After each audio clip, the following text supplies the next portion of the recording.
ជាការបង្ហាញថាយើងអត់មានលទ្ធភាពចូលទៅកែប្រែអ្វីបានទេប៉ុន្តែ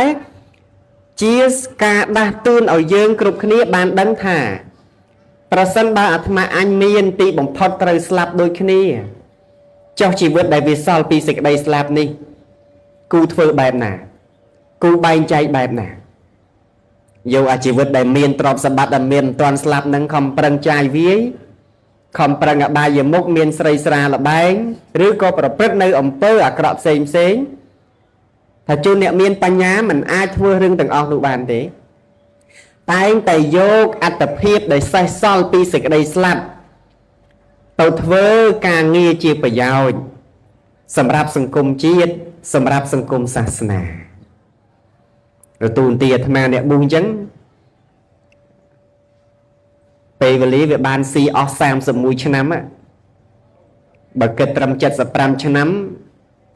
31ឆ្នាំ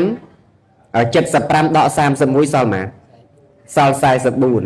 តែក៏មិនប្រកាសថាបានដល់អា44ឆ្នាំនឹងទៀតទេខ្វះបុណ្យទៅចុះតែពីលើនឹងដាច់ខ្យល់ពិតអ្នកណាមកតនីអះអាងញាតិញោមខ្លះគាត់ប្រកាសយោខ្ញុំកណាមិនតន់ឲ្យព្រះអង្គទៅណាទេស្មានអាត្មាសប្បាយចិត្តទៅលឺពាក្យហ្នឹងរឿងមិនទៅចូលអីប្រមាណចូលតិចដល់ពាក់ខ្លះវាហួសពីការទទួលយកបានក៏ប្រាប់ទៅវិញថាកុំថាឡើយញោមខាត់អាត្មាមិនឲ្យតន់ស្លាប់សូម្បីតែញោមផ្ទាល់ហ្នឹងមិនអាចថែរក្សាជីវិតខ្លួនឯងបានផង